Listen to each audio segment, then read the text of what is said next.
ഒടുവിൽ കാർഗ് ദ്വീപ് പിടിച്ചെടുക്കാനില്ലെന്ന് അമേരിക്ക സമ്മതിച്ചു. സൈനികരുടെ പ്രത്യേകമായിരിക്കുന്ന ഒരു അന്വേഷണ റിപ്പോർട്ടിൻ്റെ അടിസ്ഥാനത്തിലാണ് ഏറെക്കുറെ കാർഗ് ദ്വീപിലേക്ക് നമ്മളിപ്പോൾ പ്രവേശിക്കേണ്ടതില്ല എന്ന തീരുമാനത്തിൽ അവരെത്തിയിരിക്കുന്നത്. കാര്യമെന്ന് പറഞ്ഞാൽ ഇറാൻ്റെ പ്രഹരശേഷി എത്രത്തോളം കഠിനമാകും എന്നതിനെക്കുറിച്ച് കൃത്യമായി മനസ്സിലാക്കാൻ സാധിക്കാത്തതും അതോടൊപ്പം തന്നെ വലിയ രീതിയിലുള്ള സൈനിക നഷ്ടം ഈ മേഖല കേന്ദ്രീകരിച്ചുകൊണ്ട് അമേരിക്കക്കുണ്ടാകും എന്ന് ഏറെക്കുറെ ഉറപ്പായിരിക്കുകയാണ്. പേർഷ്യൻ ഗൾഫിലെ കടൽപ്പരപ്പിലുള്ള ബുഷേർ എന്ന് പറയുന്ന ആണവ റിയാക്ടറിനോട് ചേർന്നിട്ടാണ് കാർഗ് ദ്വീപ് സ്ഥിതി ചെയ്യുന്നത്. ഇത് ഇറാനെ സംബന്ധിച്ചിടത്തോളം അവരുടെ ഫിനാൻഷ്യൽ തലച്ചോറാണ് എന്നാണ് പറയപ്പെടുന്നത്. ഏറ്റവും കൂടുതൽ പെട്രോളിയം കയറ്റി അയക്കാൻ വേണ്ടിയിട്ട് ഉപയോഗിക്കുന്ന പ്രദേശത്തിൻ്റെ ഭാഗം കൂടിയാണ് കാർഗ് ദ്വീപ് എന്ന് പറയുന്നത്. അപ്പോൾ ഇവിടെ ഏതെങ്കിലും തരത്തിൽ അക്രമം ഉണ്ടായാലും സാമ്പത്തികപരമായ രീതിയിൽ വലിയ രീതിയിൽ ഇറാനെ അത് ബാധിക്കുമെന്ന് മനസ്സിലാക്കിയതിൻ്റെ അടിസ്ഥാനത്തിൽ ഇവർ ആക്രമിച്ചുകൊണ്ട് ദ്വീപ് പിടിച്ചെടുക്കുക എന്നുള്ളതാണ്. എന്നാൽ ദ്വീപിൻ്റെ ഉള്ളിൻ്റെ അകത്ത് അല്ലെങ്കിൽ ഏതെങ്കിലും പ്രദേശത്തിലൊക്കെ അവർ മൈനുകൾ സ്ഥാപിച്ചിട്ടുണ്ടോ എന്ന് സംശയിക്കുന്നു. അതായത് അതിൻ്റെ കടൽപ്പരപ്പിനോട് ചേർന്നും ഇവരുടെ ഭൂപ്രദേശത്തിൻ്റെ മേഖലയിലും അത്തരം സംഭവങ്ങൾ ഉണ്ടെങ്കിൽ ചുമ്മാ ഇരുന്ന് പൊട്ടിത്തെറിക്കുന്ന ഒരു സ്ഥിതി ഉണ്ടാവും. റിമോട്ട് കൺട്രോൾ കൊണ്ട് അതിനെ നിയന്ത്രിക്കാൻ വേണ്ടി ഇറാൻ സാധിക്കും. ഏതൊക്കെ രീതിയിലുള്ള സാങ്കേതിക സംവിധാനങ്ങളാണ് ഇതിൻ്റെ അകത്ത് ഉപയോഗിച്ചത് എന്ന് മനസ്സിലാക്കുന്ന കാര്യത്തിൽ അമേരിക്ക പരാജയപ്പെട്ടു. ഇപ്പോൾ എന്നിട്ട് അമേരിക്ക പറയുന്നത് തങ്ങൾ കാർഗ് ദ്വീപ് പിടിച്ചെടുക്കാനില്ല, സാമ്പത്തിക സ്രോതസ്സിന് നേരെ തങ്ങൾ അങ്ങനെ ആക്രമണം നടത്തുന്നില്ല, സൈനികപരമായിരിക്കുന്ന മേഖല കേന്ദ്രീകരിച്ചുകൊണ്ട്, അതായത് പട്ടാള ക്യാമ്പുകൾ, അവരുടെ ആയുധം ശേഖരിക്കപ്പെട്ട സ്ഥലങ്ങൾ, ഈ അവരുടെ ഭക്ഷ്യധാന്യങ്ങൾ സൂക്ഷിക്കപ്പെട്ട മേഖലകൾ, ശാസ്ത്രജ്ഞന്മാരും സൈനിക കമാൻഡർമാരും താമസിക്കുന്ന ഇടങ്ങൾ, ഭരണാധികാരികളുടെ ഉദ്യോഗ മേഖല പ്രവർത്തിക്കുന്ന ഏരിയകൾ, ഇങ്ങനെയൊക്കെ പ്രത്യേകം അടയാളപ്പെടുത്തിയിട്ട് മാത്രമാണ് തങ്ങൾ ആക്രമിക്കാൻ ഉദ്ദേശിക്കുന്നത് എന്നാണ് അമേരിക്ക രണ്ടാം ഘട്ടത്തിൽ പറഞ്ഞിരിക്കുന്നത്. അതിന് പക്ഷേ ഇറാൻ അത് പറഞ്ഞിരിക്കുന്ന ഒരു മറുപടിയുണ്ട്. യുദ്ധത്തോടനുബന്ധിച്ച് ഒരു പൈലറ്റിനെ നഷ്ടപ്പെട്ട ഒരു വലിയ സംഭവം അമേരിക്കക്കുണ്ടായിരുന്നു. 2 വിമാനം തകർത്തു. അതോടുകൂടി ഒരു പൈലറ്റ് രക്ഷപ്പെട്ടു, ഒരു പൈലറ്റിനെ കാണാതായ പൈലറ്റിന് വേണ്ടി വലിയ രീതിയിൽ തെരച്ചിൽ നടത്തി. അത് വലിയ അപമാനപ്പെടുന്ന രീതിയിലായിരുന്നു. അമേരിക്കയെ സംബന്ധിച്ചിടത്തോളം അവർക്ക് പൈലറ്റ് ഇറാൻ്റെ മരുഭൂമിയിൽ അപ്രത്യക്ഷമാകുന്നു എന്ന് പറഞ്ഞാൽ പൈലറ്റിനെ സംബന്ധിച്ചിടത്തോളം അയാളെ ഇറാൻ പിടികൂടപ്പെടുന്ന ഒരു സാഹചര്യം ഉണ്ടായാൽ ഒരുപാട് രഹസ്യങ്ങൾ പിടിച്ചെടുക്കാൻ വേണ്ടി സാധിക്കും. മാത്രവുമല്ല സാങ്കേതിക സംവിധാനങ്ങൾ, അതുമായി ബന്ധപ്പെട്ട കാര്യങ്ങൾ എന്തെങ്കിലും അറിയെങ്കിൽ അതും ചോർത്താൻ വേണ്ടി കാണിക്കും. ഈ കാര്യത്തിൽ ഇറാനികൾ വലിയ മിടുക്കന്മാരാണ്. അതുകൊണ്ടാണ് മിസൈൽ സംവിധാനം കുറ്റമറ്റ രീതിയിൽ അവർക്ക് നിർമ്മിക്കാൻ വേണ്ടി സാധിക്കുന്നത്. 100-200 കിലോമീറ്റർ ദൂരപരിധിയുള്ള മിസൈലുകൾ ഈ റഷ്യയുടെ കയ്യിൽ നിന്ന് വിലക്ക് വാങ്ങിയിട്ട് അത് 500-600 കിലോമീറ്ററാക്കി മാറ്റി അതിൻ്റെ സാങ്കേതിക സംവിധാനങ്ങളൊക്കെ മാറ്റിയിട്ട് അത് ഈ റഷ്യക്ക് തന്നെ വിൽപ്പന നടത്തുന്ന പ്രവൃത്തിയാണ് ഇറാൻ ചെയ്തത്. അതുകൊണ്ട് വലിയ തന്ത്രശാലികളാണ്. ഇതിനെന്ത് ചെയ്യുന്നറിയോ? അമേരിക്ക ഡെൽറ്റ ഫോഴ്സ് എന്ന് പറയുന്ന ആ രാജ്യത്തിൽ ഏറ്റവും ശക്തിയും ബുദ്ധിയുമുള്ള ഫോഴ്സിനെ തന്നെ അവർ ഈ പറയപ്പെട്ട പ്രദേശത്തിൻ്റെ ചുറ്റുപാടത്തുള്ള മരുഭൂമിയിൽ ഇറക്കി. ഇവർ അങ്ങോട്ടും ഇങ്ങോട്ടും കമ്മ്യൂണിക്കേഷൻ ചെയ്യാനുള്ള പ്രത്യേകമായിരിക്കുന്ന രഹസ്യ കോഡോ സംവിധാനം ഉപയോഗിച്ചുകൊണ്ട് അങ്ങോട്ടും ഇങ്ങോട്ടും ബന്ധപ്പെട്ട് ഏതോ പർവ്വതത്തിൻ്റെ തായ്വാരത്ത് ഇദ്ദേഹം ഇങ്ങനെ ഒളിച്ചിരിക്കുന്നതായിരിക്കുന്ന വിവരം മനസ്സിലാക്കി അവിടെ എത്തിയ വിവരം അറിഞ്ഞ സമയത്ത് IRGC പറന്നെത്തി അവിടെ എന്നുള്ളതാണ്. അപ്പോൾ IRGC ഇവിടെ മൊത്തത്തിൽ വളയാനുള്ള പരിപാടിയാണ് നോക്കി, ഒരാളെ പിടിക്കാൻ വേണ്ടിയിട്ടൊന്നല്ല. അത് അറിഞ്ഞതോട് കൂടിയിട്ട് അമേരിക്കയുടെ സൈനികർ അവർ വന്ന വിമാനം അവിടെ ഉപേക്ഷിച്ചുകൊണ്ട് ഓടി രക്ഷപ്പെട്ടു. എന്നിട്ട് പറയുന്ന കാര്യം ഇങ്ങനെയാണ്: IRGCയുടെ മുമ്പിൽ നിന്ന് വിറക്കേണ്ട ഒരു സ്ഥിതിയാണ് ഡെൽറ്റ ഫോഴ്സിനുണ്ടായത്. ഡെൽറ്റ ഫോഴ്സ് അത്ര ശക്തിയൊന്നും അല്ല IRGCയുടെ മുൻപിൽ എന്ന് അവർ തന്നെ കണ്ടെത്തി. ഇതൊരു വലിയ രീതിയിലുള്ള ബൃഹത്തമായിരിക്കുന്ന സംവിധാനമാണ്.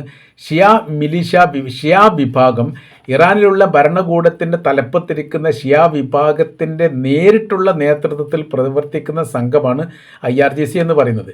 പിന്നീട് അവിടെ സൈനിക വിഭാഗം, മറ്റൊരു വിഭാഗമുണ്ട്, അത് ഗവൺമെൻറ് തലത്തിലുള്ള സൈനിക വിഭാഗമാണ്, അതായത് ഭരണകൂടവുമായിട്ട് ബന്ധപ്പെട്ട്. അപ്പോൾ 2-3 തരത്തിലാണ് അവിടെ ഭരണ സംവിധാനം നിലനിൽക്കുന്നത്. ഒന്ന് സൈനികരുടേത്, രണ്ടാമത്തെ അവിടുത്തെ ഗവൺമെൻറ്റിൻ്റേത്, മൂന്നാമത്തത് അവരുടെ മത മേലധ്യക്ഷന്മാരുടേത്. അത് ആത്മീയ നേതാവ്. ഇപ്പോൾ ആയത്തുള്ള അലി ഖംനായി മരിച്ചതിന് ശേഷം അദ്ദേഹത്തിൻ്റെ മകനാണിപ്പോൾ ആ സ്ഥാനം ഏറ്റെടുക്കുന്നത്. അദ്ദേഹത്തിൻ്റെ നേതൃത്വത്തിൽ വലിയൊരു നിയന്ത്രണം ആ രാജ്യവുമായിട്ട് ബന്ധപ്പെട്ട് അവർക്കുണ്ട്.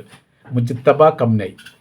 അപ്പോൾ അങ്ങനെയാണ് ആ റൂട്ട് കാര്യങ്ങൾ പോകുന്നത്. ഇപ്പോൾ IRGC ഇത്രയും വലിയ ശക്തിയും പവറിന് മുൻപിൽ നിന്ന് വിറച്ചു പോയിരിക്കുന്ന ഡെൽറ്റ ഫോഴ്സ് അവർ പോലും അപായത്തിലാകും എന്ന് മനസ്സിലാക്കിയതിൻ്റെ അടിസ്ഥാനത്തിൽ അവർ വന്ന വിമാനം ഉപേക്ഷിച്ച് അവർ പോയി. അവിടെ ഹെലികോപ്റ്ററോ അല്ല വിമാനവും ബോംബിട്ട് തകർക്കപ്പെട്ടിട്ടുണ്ട് എന്ന് പറയുന്നു. അതിനെക്കുറിച്ചുള്ള വിവരമൊന്നും ഏതായാലും പിന്നീട് പുറത്ത് വന്നിട്ടില്ല. ഈ വിമാനം തിരിച്ച് ചോദിച്ചിരിക്കുന്ന വിവരം അതും ഉണ്ടായിട്ടില്ല. അപ്പോൾ അത് തകർന്നിരിക്കാനാണ് സാധ്യതകൾ പറയുന്നത്. അതേവർക്ക് പേടി എന്ന് പറഞ്ഞാൽ ഇതിനു മുൻപ് ലെബനാനിലേക്ക് ഇസ്രായേൽ വിക്ഷേപിച്ച ഒരു മിസൈൽ പൊട്ടാതെ ലെബനാൻ്റെ മരുഭൂപ്രദേശത്ത് വീണു. അത് വീണതോടുകൂടി പിന്നീട് അതിൻ്റെ വിഷയം എന്ന് പറഞ്ഞാൽ ഏതെങ്കിലും തരത്തിൽ അതിനെ നശിപ്പിക്കണം എന്നുള്ളതാണ് അമേരിക്കയുടെ ഉത്തരവ്. ഇസ്രായേൽ ഗവൺമെൻറ് അവരുടെ IDF കൊടുത്ത ഉത്തരവ്. ഏതെങ്കിലും തരത്തിൽ അത് നശിപ്പിക്കണം കാര്യം എന്ന് പറഞ്ഞാൽ അതിൻ്റെ സാങ്കേതിക വിദ്യ ചോർന്നു പോകാൻ സാധ്യതയുള്ളൂ. അതിന് വേണ്ടിയിട്ട് എല്ലാ സംവിധാന കാര്യങ്ങളൊക്കെ ഒരുക്കൂട്ടിയിട്ട് ലെബനാനിലേക്ക് രഹസ്യമായ രീതിയിൽ ഇവർ പ്രവേശിച്ചപ്പോൾ, അതായത് ആകാശം വഴി പ്രവേശിച്ചതോടുകൂടി ഈ പറയപ്പെട്ട മിസൈൽ അപ്രത്യക്ഷമായി.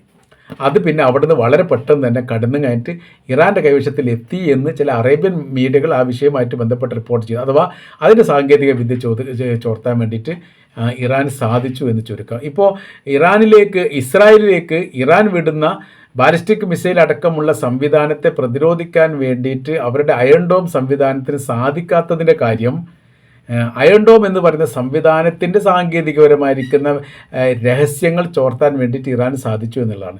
അപ്പോൾ എത്രത്തോളം ശക്തിയും എത്രത്തോളം ദൂരപരിധിയുമുള്ള മിസൈലുകളെയാണ് അയൺ ഡോമിന് പ്രതിരോധിക്കാൻ സാധിക്കുക എന്ന് മനസ്സിലാക്കിയിട്ട് ഈ മിസൈലിൻ്റെ കാഠിന്യവും ശക്തിയും വേഗതയും കൂട്ടിയിട്ട് പുനർനിർമ്മാണം നടത്തി എന്നുള്ളതാണ്.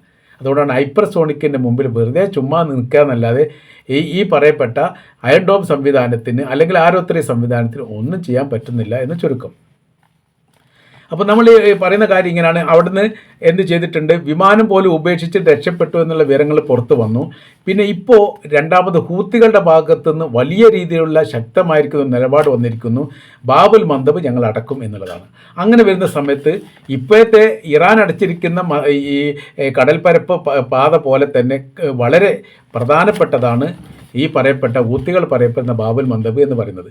ഹോർമൂസിനോട് തുല്യം ചെയ്യുന്ന തരത്തിൽ തന്നെയാണ് എന്ന് ചുരുക്കം. അഥവാ ഏറ്റവും പ്രധാനപ്പെട്ട കടൽപ്പാതയാണ്.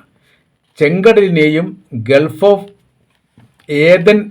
ഏദനെയും ബന്ധിപ്പിക്കുന്ന അറേബ്യൻ കടലിൻ്റെ മധ്യസ്ഥിലാണ് ഈ പറയപ്പെട്ട ബാബുൽ മന്ദബ് നിലനിൽക്കുന്നത്. അതായത് ചെങ്കടലിൽ നിന്ന് വരുന്ന ഒരു കപ്പൽ ഗൾഫ് ഓഫ് ഒമാൻ വഴി അല്ലെങ്കിൽ ഗൾഫ് ഓഫ് ഏദൻ വഴി അറേബ്യൻ കടലിലേക്ക് എത്തണമെങ്കിൽ ഈ പറയപ്പെട്ട ബാബുൽ മന്ദബ് എന്ന് പറയുന്ന ചെറിയ ഒരു പ്രദേശം, ഒരു കടലിടുക്കാണത്, അതിലൂടെ പ്രവേശിക്കണം. ആ പ്രവേശത്തിൻ്റെ നിയന്ത്രണം അപ്പാടെയും ഈ പറയപ്പെട്ട ഹൂത്തികൾക്കാണ്. യമനിലുള്ള ഹൂത്തി വിഭാഗമാണ് അത് നിയന്ത്രിക്കുന്നത്. അങ്ങനെ അത് തടയപ്പെടുന്ന സ്ഥിതിയിൽ ഉണ്ടായിക്കഴിഞ്ഞാൽ ഇപ്പോൾ എങ്ങനെയാണ് ഹോർമൂസിൽ കളിക്കുന്നത് അതേ അവസ്ഥ ഉണ്ടാകുന്നത് മാത്രമല്ല, എണ്ണവില കുതിച്ചു വരാനുള്ള സാധ്യത വളരെ കൂടുതലാണ്. അത് സ്റ്റോപ്പ് ചെയ്യാൻ വേണ്ടി ഇറാന് നേരെ വലിയ രീതിയിൽ കഠിനമായിരിക്കുന്ന ആക്രമണം നടത്തുന്ന ഒരു സ്ഥിതിവിശേഷം വീണ്ടും സംജാതമാവുകയാണെങ്കിൽ തീർച്ചയായിട്ടും ഈ പറയപ്പെട്ട ബാബുൽ മന്ദബ് അടച്ചുപൂട്ടും. ഹോർമൂസ് അടച്ചു. അതിൻ്റെ അതായിരിക്കുന്ന തിക്തഫലങ്ങൾ ലോകം മുഴുവൻ അനുഭവിക്കുന്നു. നമ്മൾ പോലും അതിൻ്റെ പ്രയാസം ബുദ്ധിമുട്ടും അനുഭവിക്കുന്നു എന്നുള്ളൊരു യാഥാർത്ഥ്യമാണ്. ഇനി ബാബുൽ മന്ദബ് കൂടി അടക്കുകയാണെങ്കിൽ അത് ഇപ്പോഴത്തെ എത്രത്തോളം പ്രയാസമുണ്ടോ അതിൻ്റെ ഇരട്ടിയായിട്ട് അത് വർദ്ധിക്കും എന്നുള്ളത്തെ കാര്യങ്ങൾ എത്തുന്നു. അപ്പോൾ ഈ സർവ്വ മേഖല നോക്കുന്ന സമയത്തും വിഷയങ്ങൾ എന്ന് പറയുന്നത് അമേരിക്ക കുടുങ്ങിപ്പോകുന്ന രീതിയാണ്. ഈ യുദ്ധം അമേരിക്ക വരുത്തി വെച്ചതാണ്. ഹോർമൂസ് കടലിൽ യാതൊരു ചുങ്കവും വാങ്ങുന്ന ഒരു പ്രവൃത്തി ഇറാൻ ചെയ്തിട്ടില്ല. ഇവർ തുടങ്ങിയതോട് കൂടിയിട്ടാണ് ഇറാൻ തുടങ്ങിയത്. ഇപ്പം പണം വാങ്ങാതെ അങ്ങോട്ട് പ്രവേശിക്കാൻ വേണ്ടി സാധിക്കുന്നില്ല. വലിയ യുദ്ധഭൂമിയായിട്ട് അവിടെ മാറിയിരിക്കുന്നു. അപ്പോൾ ലോകം ഇന്ന് അനുഭവിക്കുന്ന സാമ്പത്തികപരമായിരിക്കുന്ന പ്രയാസവും ബുദ്ധിമുട്ടുകളെല്ലാം അമേരിക്കൻ പ്രസിഡന്റ് ഡൊണാൾഡ് ട്രംപിനാലെ ഉണ്ടായതാണ്. അത് ഇസ്രായേലിന് വേണ്ടി സഹായിക്കാൻ വേണ്ടി വന്നതാണ്. അപ്പോൾ ഇസ്രായേലും കുടുങ്ങി, അമേരിക്കയും കുടുങ്ങി, ട്രംപും കുടുങ്ങി. ഈ സ്ഥിതിയിലാണ് ഇപ്പോൾ നിലവിലെ സാഹചര്യങ്ങൾ നിലനിൽക്കുന്നത്. അപ്പോൾ ഇതിൽ അതിജീവിച്ചുകൊണ്ട് വലിയ മുന്നേറ്റം ഉണ്ടാക്കുക എന്നൊക്കെ പറയുന്ന കാര്യം വലിയ പ്രയാസമാണ് എന്നുള്ളിടത്തേക്ക് തന്നെയാണ് ഇപ്പോഴും ഈ വിഷയവുമായിട്ട് ബന്ധപ്പെട്ട് രാഷ്ട്രീയ നിരീക്ഷകരുടെ വിലയിരുത്തൽ.